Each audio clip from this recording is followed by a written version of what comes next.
ওর কৃপায় আমি পেয়েছি কিছু, কিন্তু বিধাতা জ্বলেনি মানে মায়া বিনাশিনী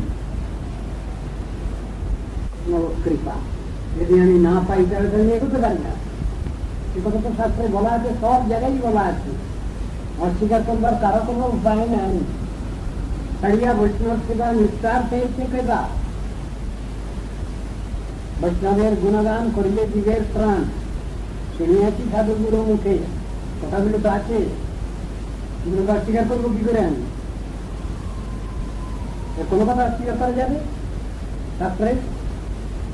বা মহাজনগণের, মহাজনগণের যে বাক্য শাস্ত্র বাক্য, মহাজনানুভব, সাধারণ মানুষের জ্ঞান নয় এটা। অপ্রাকৃত মহাজনের অপ্রাকৃত চিন্তাধারা ব্যাখ্যা দেওয়া আছে। তার মধ্যেও বিশেষ চিন্তা ভাবনা আছে। হয়তো তথাগত হয়তো ব্যাখ্যা শব্দ আসেনি সব জায়গায়। মতভেদ বলতে হবে না, বলতে হবে মত বইছি বললেই অপরাধ আছে। মত বৈশিষ্ট্য বললে আমি অপরাধ থেকে রেহাই পেলাম। কিন্তু সবগুলো তো মুখে আড়ালে হবে না। বাস্তব তত্ত্ব দর্শন, অনুভূতি, সেই অনুভূতি নিয়ে যিনি বলছেন সেই অনুভূতি আমাদেরও পাওয়া দরকার। শুধু বই মুক্ত করে বললে তো কিছু হবে না। অনেক শ্লোক মুক্ত করলাম, হাজার হাজার শ্লোক, কি হবে তাতে? ভগবানকে খুশি করা যাবে? ভগবান খুশি হবেন? তিনি বলছেন সরল প্রাণ সরল চিত্ত দেখলে আমি খুশি। সব দিয়ে তো কোনো কাজ হবে না, হবে না বলেই তো ওই নৃসিংহদেবের এর মধ্যে রয়েছে, স্তবের মধ্যে। আমাদের যত রকম প্রচেষ্টা সবই বিফল হয়ে যায়। কখন? যদি মূল বস্তুকে যদি স্বীকার না করি। কিন্তু তাপই প্রপতন্তু পর্বতাৎ অটন্তু তীর্থানি পঠন্তু চ আগমান যজন্তু জাগৈ বিদদন্তু বাদৈ মৃত্যু তরন্তি। এই তো বলে দিলেন সুদর্শন। ওড়িশার একটা শ্লোক আছে, আরাধিত হরিণ পুরুষ প্রসাদ পক্ষী। আরাধিত যদি হরিশ তপসাত তৎকিম, নারাধিত যদি হরিশ তপসাত তৎকিম, অন্তর্বহিত যদি হরিশ তপসাত তৎকিম, নান্তর্বহিত যদি হরিশ তপসাত তৎকিম। নারদের কি বলছেন? বলছেন কোথায়? নারদ পঞ্চরাত্র। ভগবান শ্রীহরি যদি আরাধিত হন তাহলে আমার তপস্যার প্রয়োজন কি? আর ভগবান শ্রীহরি যদি আরাধিত না হন, তিনি যদি আমার মুখ্য আরাধ্য বস্তু না হন, তাহলেই বা আমার তপস্যার ক্লেশের কি দরকার? অন্তর্বহির যদি হরিশ তপসাত তৎকিম, আমি অন্তরে বাইরে যদি সেই প্রেমময় ভগবানের শ্রীমূর্তি সবসময় যদি চিন্তা ভাবনা করতে পারি, তাহলে আমার তপস্যার ক্লেশের কি প্রয়োজন আছে? নান্তর্বহির যদি হরিশ তপসাত তৎকিম, আর অন্তরে বাইরে যদি সেই ভগবানের কোন চিন্তা ভাবনা আমার নাই, সেই ভগবানের প্রতি কোন শ্রদ্ধা ভক্তি নাই, তাহলেই বা আমার তপস্যার ক্লেশের কি প্রয়োজন? মূল লক্ষিতব্য বিষয়ে ওখানে আলোচনা করতে যাচ্ছেন। কথাগুলো তো এইরকম, খুব জোর দেওয়া কথা, শুধু মুখে মুখে একটু শুনে নিলাম উপর উপর, তারপরে বিচার করতে লাগলাম, হবে না। গৌড়ীয় গুরুবর্গের বিচারের মধ্যে, হরিকথার মধ্যে লেখা আছে সেই নামের সাধন, সেই নাম ভজনই হল শ্রেষ্ঠ ভজন। আছে না? অনেক জায়গায় লেখা আছে। এখন আমি যদি মনে করি যে আমি শুধু নামই করব, কিছু করবো না, আর কিছু করবে না, বলেন না, নামে তো সব হবে। সুতরাং আমি সবসময় শুধু নামই জপ করবো, আর কিছু করবো না। ওই সংসারে কোনো কাজ করবে না বল না, নাম করলেই তো সব হয়ে যাবে। মন্দিরেও সেবা করবে, ঠাকুরকে খাওয়াবেন না? আপনার ঘরে ঠাকুর নেই? হ্যাঁ আছে তো। তার জন্য রান্না করবেন না? কি দরকার? হবে না সময় মতো, কি দরকার? নাম করলে তো সব হয়ে যাবে। এই হলো এক জাতীয় ফাঁকিবাজ, এক শ্রেণী, তাদের উক্তি এগুলো। আমার ঘরে আরো 5 জন আত্মীয় স্বজন আছে, তাদের প্রসাদ দেবো না আমি রান্না করে? দিতে হবে তো। ঠাকুর কি উপবাসী থাকবেন? অনেকের এইরকম চিন্তা মাথায় ঢুকে যায়।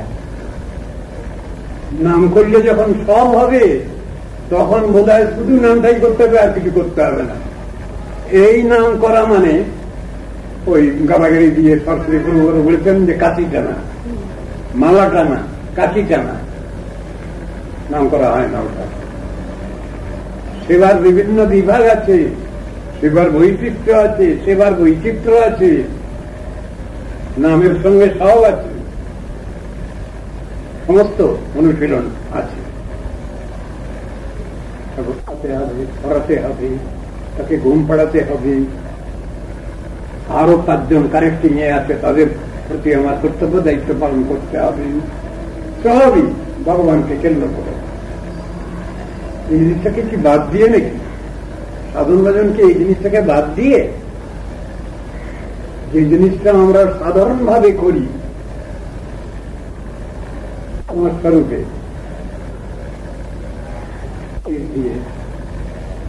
তার থেকে শ্রেষ্ঠ উন্নত ভাব মন দিয়ে। সেই মন জড়মন নয়, আত্মানুগত মন। ভাবে করতে হবে। প্রভুপাদ এক জায়গায় বলছেন ভাবে করতে হবে, সেইখানে রেফারেন্স এনে ফেললেন, ভাবে ভাবে হৃদয় ভবানী ভাবাই ভাবন। এখন এই ভাবটা কি আমার কষ্টকল্পনা? এটা কি আমার কনকশন, ফ্যাব্রিকেশন? না, বাস্তব অভিজ্ঞতা, বাস্তব অনুভব, বাস্তব বস্তুর প্রতি অদ্বয় জ্ঞান তত্ত্ব প্রতি ব্রজেন্দ্র নন্দন। সেই কথাই বলা হয়েছে। কবিরাজ গোস্বামী তাই বুঝাবার চেষ্টা করেছেন। বাস্তব বস্তু হচ্ছেন অদ্বয় জ্ঞান তত্ত্ব, ভগবান। তার সেবা বাদ দিয়ে, শুধু তার সেবা, আর তার সেবা করবো না। আমি গুরু সেবা করবো, বৈষ্ণব সেবা করবো। গুরু সেবা বৈষ্ণব সেবা বাদ দিয়ে কৃষ্ণ নেবেন সেবা? আছে কোথাও লেখার শাস্ত্রে? কৃষ্ণ সেবা করবো, আর কাউকে করবো না। রাধারানীকে দেবো না তো কিছু, সখীগণকে কিছু দেবো না তো, অন্যান্য ভক্তগণকে গুরু বৈষ্ণবকে দেবো না তো। এইসব কথাগুলোর মানেই বোঝে না লোকে। এই কথা শুনতে হয়, শোনে, আসলে এর ভিতরে যে গভীর রহস্য আছে বুঝে না। কাকো বাদ দিয়ে নয়, এই কানেক্টিং লিঙ্ক থাকবেই। আমি যদি গুরু বৈষ্ণবকে না মানি, ভগবান সেবা নেবেন না আমার কাছ থেকে, বলবেন তুমি দাম দিই কাউকে, তোমার সে নেই না, আমি নেব না।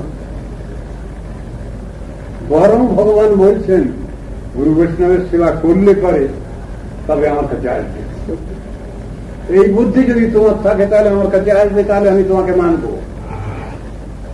ঠিক ভগবান এরকম বলছেন। আবার গুরু বৈষ্ণব ভক্তরাজ যিনি সবসময় ভগবানের চিন্তা ভাবনায় আছেন, তিনিও বলছেন আমার কৃষ্ণকে যদি ভালো না বাসো তাহলে আমার কিছু দরকার নেই, তুমি আমার কাছে আসবেন। ভাব পরে এটা কখনোই বিপরীত করা যায় না। যদি কেউ করেন তাহলে মিসলিডিং, ভুল হয়ে গেল থিওরি। জিনিসটা এইরকম চিন্তা রাখতে হবে, কাকো বাদ দিয়ে না। ভগবান খুব খুশি হন গুরু বৈষ্ণবের সেবা করলে। আমার একজন ঘনিষ্ঠ ভক্ত গুরু বৈষ্ণব যাই বলুন, তারা বলবেন আমার ভগবানকে যদি ভালো না বসো কোন সম্পর্ক নেই তোমাদের সঙ্গে, কোন ছলচাতুরি নেই, তো স্বাভাবিক এই ভাব, এটাকে বাদ দিতে কখনোই চলে না। ভুল বোঝাবুঝি তো সাধারণ মানুষের সব সময়ই আছে, সব সময়ই আমাদের রাগ আছে, ভুল বোঝাবুঝি আছে, আর কি আছে, মান অভিমান আছে, এই নিয়ে সব বসে আছি আমরা। কীর্তন তো হয়, অভিমান মঞ্চের উপরে ছিলাম, গান তো করলাম, এখন আমার হৃদয়ে দোলা দেয় কোথায়? কার পরে আমি মানবিমান করি? যে আমার মানবিমান বুঝবে, অনুভব করবে, তারপর তো রাগ করবো, তারপর তো মানবিমান করবো। যার পরে রাগ করলাম, যার পরে মানবিমান করলাম, সেগুলি নাই বুঝতে পারলো, তবে মানবিমান করার লাভ কি? ওই যে কৃষ্ণ যাত্রার মধ্যে গান করা হয়, কি রাধারানী মান করেছিল, আর মান করে তো করে দি, কাঁদলি কেন রাধে? আরে কথাটা তো এমনি গুড় রহস্য। মান যদি করেছিল তাহলে কাঁদলি কেন? কাঁদলে তো সব গেল, কারণ তুই স্টিক করে থাকতে পারলি না। সখীগণ বলছেন, ললিতা ইত্যাদি বলছেন, মান যদি করেছিলি তাহলে স্টিক করে থাক। বিচার আছে, আমি যার পরে রাগ করবো সে আমার রাগটা বুঝলো কিনা, আমি যার পরে মানবিমান করলাম সে আমার কষ্ট, দুঃখ, কষ্ট, জ্বালা যন্ত্রণা বুঝলো কিনা, সেই জন্য তো ওটা করতে হয়। কিন্তু সে কিছুই বুঝলো না, তাকে আমি বুঝাতেও পারলাম না, আর সেও বুঝলো না, তাহলে রাগ করে কি হবে? মানবিমান করে কি হবে? তারপরে কে রাগ করবে? এই সংসারে সকলেই নিজের নিজের কাজ করে যেতে হবে। খুব শাস্ত্রের সুসূক্ষ্ম বিচার। স্বামী করলে স্ত্রী হয় না, স্ত্রী করলে স্বামী হয় না, ভাইয়ের করলে ভাইয়ের হয় না, বাপের করলে ছেলের হয় না, ছেলের করলে বাপের হয় না। প্রত্যেককে নিজস্ব নিজস্ব লাইনে চলতে হয়। লাইনটা একই, পথটা একই, কিন্তু মার্ক করতে হবে প্রত্যেককে, ওয়ান। এই শিক্ষা রয়েছে শাস্ত্রে। এগুলোকে আমরা অস্বীকার করবো কি করে? আমাদের অস্বীকার করবো কোনো উপায় আছে? ভুল বুঝাবুঝি সবসময় আছে।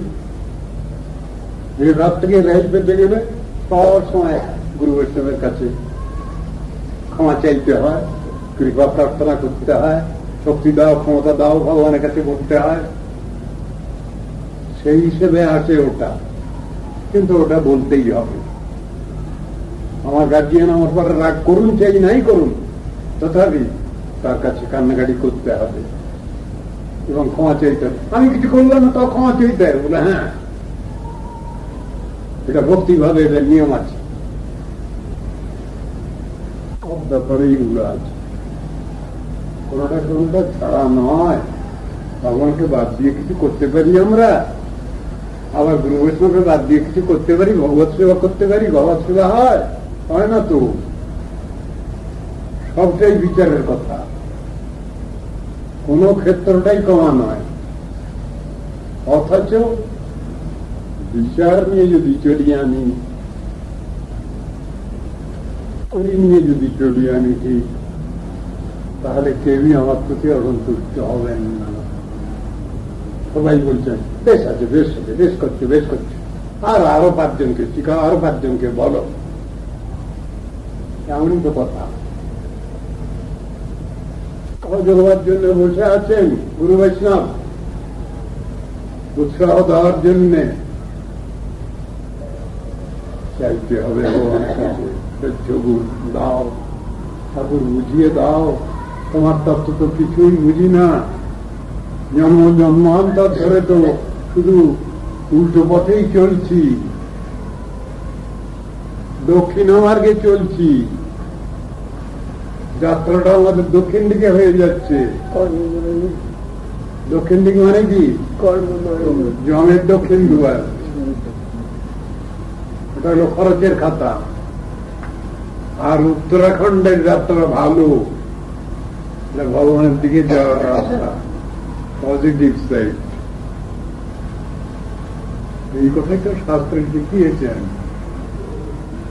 পাণ্ডবগণ গেলেন কোথায়? সরকার করলেন না, লেখা আছে মহাভারতে, লেখা আছে পাণ্ডবগণের স্বর্গ কোনটা গো?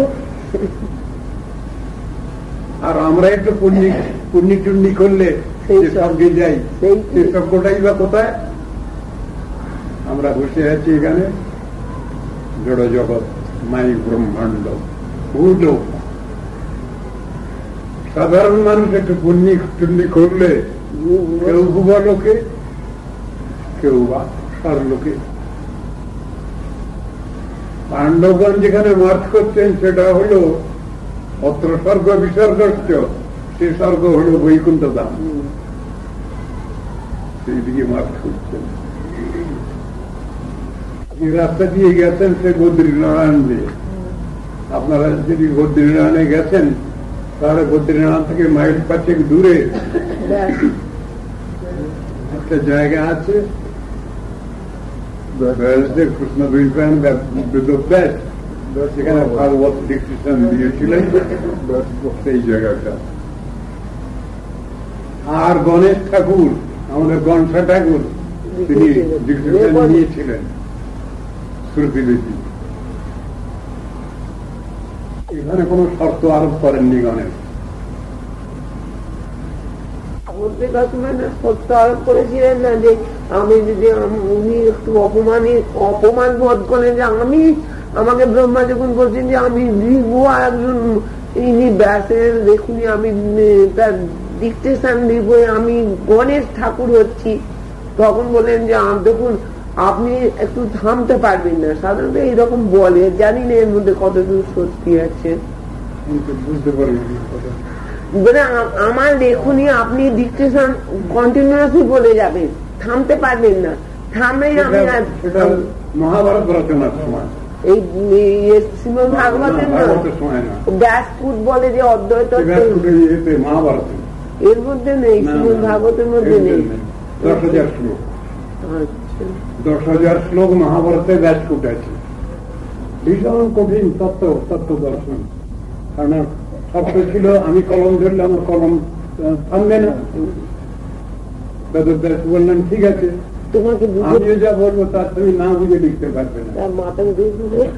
ওই সেই সুযোগে উনি খুব কঠিন কঠিন তত্ত্ব সিদ্ধান্ত পূর্ণ শ্লোকগুলো চালিয়ে দিলেন মহাভারতে। মহাভারতে লক্ষ শ্লোক সমন্বিত যে গ্রন্থ তার নাম মহাভারত। 10,000 শ্লোক উনি ব্যাসপুট চালিয়ে গেলেন, যেটা বুঝতে বেশ সময় লাগছে। আর উনি 1000 শ্লোক রচনা করে ফেললেন, আর উনি সঙ্গে সঙ্গে 1000 শ্লোক রচনা করে সঙ্গে সঙ্গে সেগুলোকে আবার এ করছেন, সুযোগ সময় পেয়ে যাচ্ছেন। এই একটা জিনিস চিন্তা ভাবনা করতে তো হবে, তবে তো বলতে হবে, ব্রেন থেকে তো আসবে ওটা, যদিও ওটা তাদের পক্ষে কিছু অসুবিধাজনক নয়। কেন? তত্ত্ব স্বতঃসিদ্ধ, তাদের মুখ দিয়েই তত্ত্ব দর্শনটা আসছে। কিরকম? সরস্বতী যেমন, তাকে কি আর চিন্তা ভাবনা করে কিছু বলতে হবে?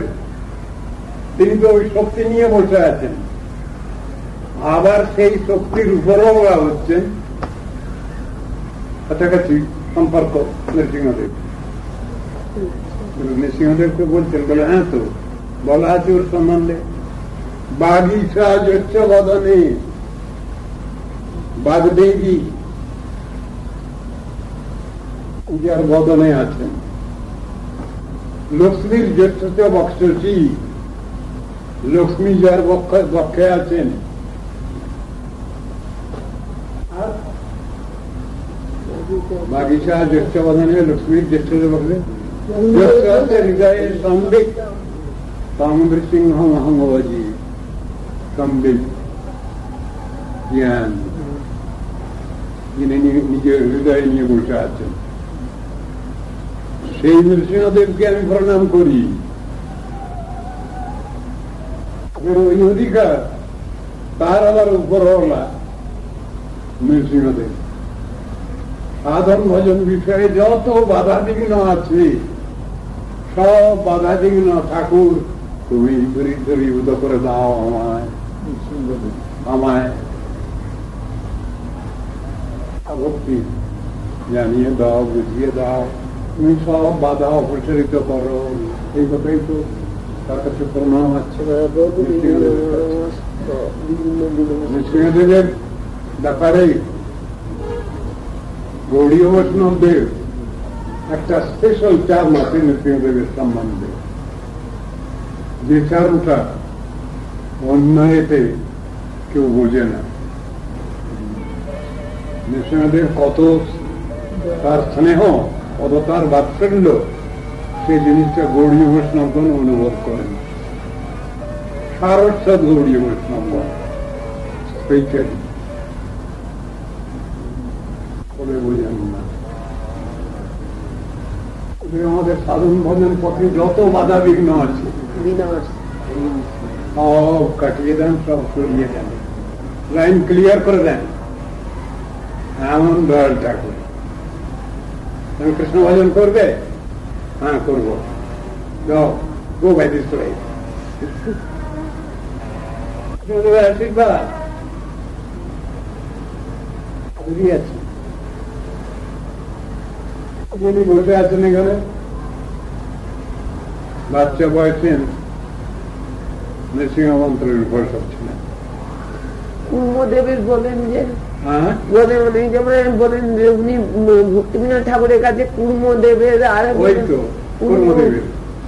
কুর্মদেব ওই মানে ওই বাড়ির ভিত্তি প্রস্তর করতে গিয়ে কুর্মদেব উঠেছিলেন। সেই কুর্মদেবের পুজো দিয়েছিলেন ভক্তিবিনোদ ঠাকুর, আর নৃসিংহদেবের দিয়েছিলেন। 8 বছর তখন বয়স, 7-8 এরকম বয়স সরস্বতী ঠাকুর। সেই সময় থেকে উনি ইয়ে করতেন। নৃসিংহদেবের সম্বন্ধে যা কিছু লেখা আছে সব ওই আমাদের পক্ষে উনি এত দয়ালু, কৃপালু, এত ভক্তবৎসল। কান্নাকাটি করলে ওর কাছে আমার সাধন ভজন পথে যত বাধা বিঘ্ন আছে ঠাকুর, যত রকমের, তুমি দয়া করে সরিয়ে দাও, আমি তো কিছু করে উঠতে পারছি না। আচ্ছা যা বেটা, তোর লাইন ক্লিয়ার, কোনো বাধা নেই।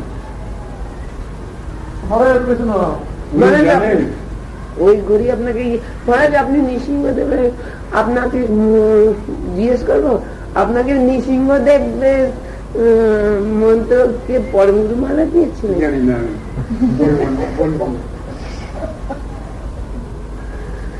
হ্যাঁ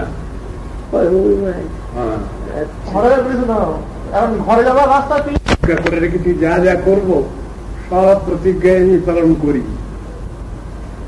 ওই এর মধ্যে আছে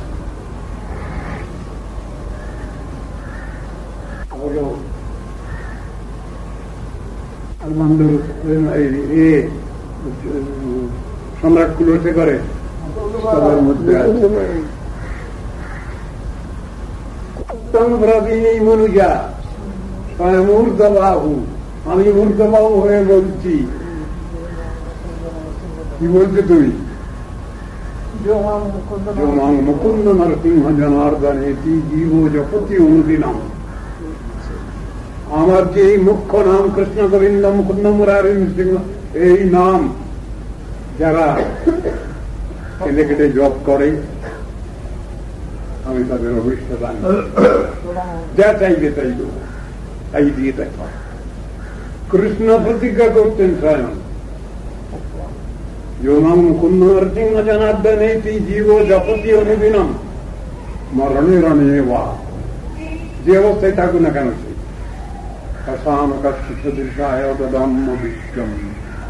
আমি তাকে অভিষ্ট দান করি। তবে ভগবানের এই প্রতিজ্ঞাগুলো কি বাজে কথা? তিনি বলছেন গীতা, দদামি বুদ্ধি যোগন্তম যেন মাম উপজান্তিতে, মিথ্যা কথা, সব খাঁটি সত্যি কথা। তিনি বলছেন গীতার মধ্যে, অনন্যাস চিন্তায়ন্ত মান যে জনা পর্যুপাসতে সেই সংনিত্যাভিযুক্তানাম যোগক্ষেমবাহান্যম। কৃষ্ণের কথা অর্জুনকে বলছেন, মিথ্যা কথা, বাজে কথা, মোটেই না। আমরা বুঝে উঠতে পারি না।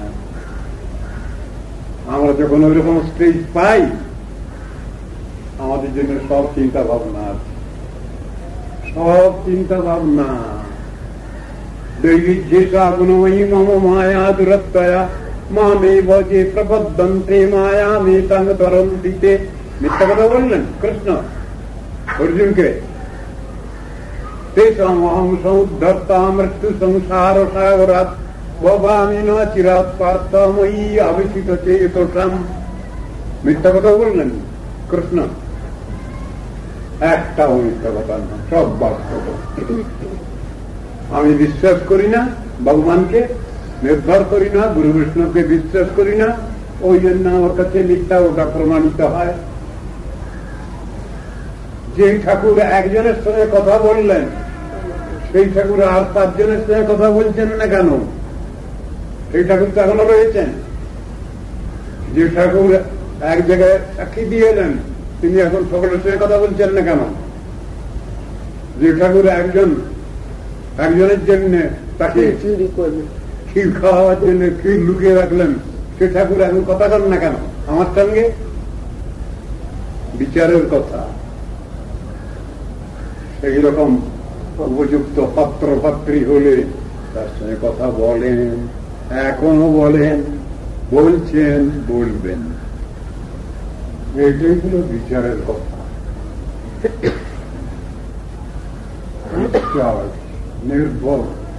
নির্ভরতা, এই বিশ্বাস থাকা চাই আমাদের। এই বিশ্বাস না থাকলে হবে না। আমরা ভগবানের কাছে চ্যালেঞ্জ জানাতে পারি না, এই দুনিয়ার সঙ্গে চ্যালেঞ্জ জানাতে পারি আমরা, কিন্তু তত্ত্ববস্তুর কাছে চ্যালেঞ্জ জানানোর কোন ক্ষমতা নেই আমাদের, বা তার থেকে কিছু প্রাপ্তিও কিছু নেই। আমরা সব ফেল হয়ে বসে আছি। এই দুনিয়ার লোকের সঙ্গে ঝগড়া করতে পারি, পরস্পর কোমর বেঁধে ঝগড়া করতে পারি, ভগবানের সঙ্গে ঝগড়া করা চলবে না। আবার অধিকার পেলে পরে তখন ভগবানের সঙ্গে ঝগড়া করা চলবে, তখন ভগবান উত্তর দেবেন, কথা বলবেন, না হে না, আমাকে ভুল বুঝো না, আমি বেঈমান নই। ভগবান নিজে বলছেন, গুরু বৈষ্ণব বলছেন, আমরা বেঈমান নই, আমরা ঈমানদার। একই কথা। ভগবানের কাছে যে উত্তর পাবো, গুরু বৈষ্ণবের কাছে একই উত্তর পাবো, একটু এই দিক ওদিক না। এর নামই তত্ত্ব দর্শন। সেই ভগবানকে ভজন করবো না, কার ভজন করবো?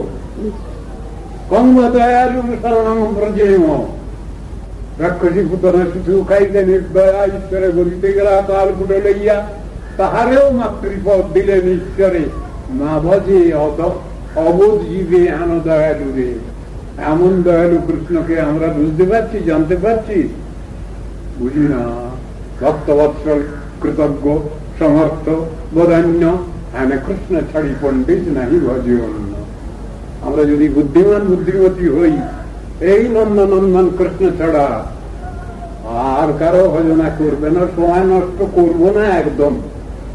উনি এসে গেলেই সকলেই আছেন আমার সঙ্গে, কেউ আমাকে ছেড়ে যাবেন না, আমাদের ছেড়ে যাবেন না। এইটাই হল তত্ত্ব দর্শন। হরে কৃষ্ণ।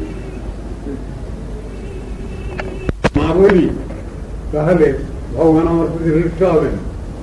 ওই বেটা একটু শরীর খারাপ করে দিয়েছি বলে এই জন্য আমার কথা বলছিস না লোকের কাছে, কৃপণ কোথাকার, রাগ করে ফেলবে কেন? ভগবানের মুখে আমরা বিরুদ্ধে যাবো,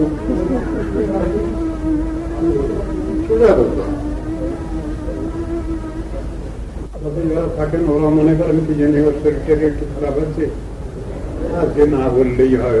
কিন্তু হরিকথা যদি না বলি তাহলে ভগবান অসন্তুষ্ট হন। হরিকথা যদি আমি না বলি তাহলে আমার গুরুদেব অসন্তুষ্ট হন, বৈষ্ণব অসন্তুষ্ট হন, সকলেই অসন্তুষ্ট হবেন।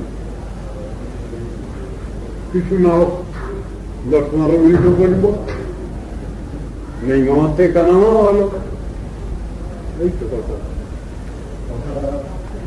বলতে হবে, প্রতিজ্ঞা। জপ তপ প্রয়োজন। তা নাহলে আমি খাচ্ছি, প্রসাদ পাচ্ছি, আমি ঋণী হয়ে যাচ্ছি না বৈষ্ণবদের কাছে? গুরু বৈষ্ণবদের কাছে ঋণী হয়ে যাবো তো আমি। গৃহস্থদের কাছ থেকে ভিক্ষা করে নিয়ে আসা হচ্ছে, গৃহস্থদের কাছে আমরা ঋণী হয়ে যাব যদি হরিকথা কীর্তন না করি, শাস্ত্র অনুশীলন না করি, ভগবত কথা আলোচনা না করি। এসব বিচারগুলো তো রয়েছে, প্রত্যেকটি মানুষের ভিতরে এই বিচার থাকার দরকার আছে। সেই জন্যই এসব কথাগুলো শাস্ত্রে বলা আছে, আমরা ঋণী হয়ে যাই। যদিও গুরু বৈষ্ণবের কাছে যে ঋণ, সেটা সাধারণ ঋণ নয়। দুনিয়ার লোকের কাছে ঋণ করলে আমাকে আবার ফের এসে জন্মগ্রহণ করতে হবে, কিন্তু গুরু বৈষ্ণবের কাছে ঋণ করলে ঋণ সম্মুখ হয়ে যেতে পারে। আর তার কাছে তো ঋণী থাকতেই হবে। তারা যা দিচ্ছেন, গুরু বৈষ্ণব যা দিচ্ছেন, তা তো আমাদের জীবনে কোনোদিন শোধ হবে না। জানি না, জন্ম যেমন আপনারা যা দিচ্ছেন কখনো শোধের শরণম শরণ্যম গত মুকুন্দম পরিচিত করতাম, এটুকু শুনেছি ভাগবত। এখানে হরিভজন করলে, ভগবানের নাম করলে, তার সেবা করলে সব মুকুব হয়ে যাবে। এই ভরসা আছে, এই বিশ্বাস আছে, এই নির্ভরতা আছে। এটুকু অন্তত বুঝে নিয়েছি। গুরু বৈষ্ণবের কাছে কান্নাকাটি করলে, ভগবানের কাছে কান্নাকাটি করলে সব ঋণ মুকুব হয়ে যায়। ফাঁকি দিতে চাই না আমি। ভক্তম ভবতু ভগবান মৎকর্মানুরূপম এতৎপ্রাপ্তম মম বহুমতমে জন্ম জন্মান্তরে তৎপাদম ভূর্ভুজগবতা নিশ্চলা ভক্তিরস্তু। যদি গমনমদস্তাৎ কর্মপাশানুবদ্ধ, যদি চকুলবিহীনে জায়তে পক্ষিকীটে কৃমিশতমপি গত্বা জায়তে চন্তরাত্মা ভবতু মম হৃদিস্থে কেশবীর ভক্তিরেখা। হরে কৃষ্ণ রাম। আমরা ফিরব, আমরা তুমি আমায় ছাড়বে না, শ্রী গুরু বৈষ্ণব আমায় ছাড়বে না। হে কৃষ্ণ, হে রাধে, ছিল না। এই বিচারটা যা দৃঢ়ভাবে আছে, তার সবটাই প্রাপ্তি হয়ে যেতে পারে। সেখানে ভগবান কোন অধিকার দেখেন না, তার কোন সামর্থ্য দেখেন না, এইগুলোই দেখা।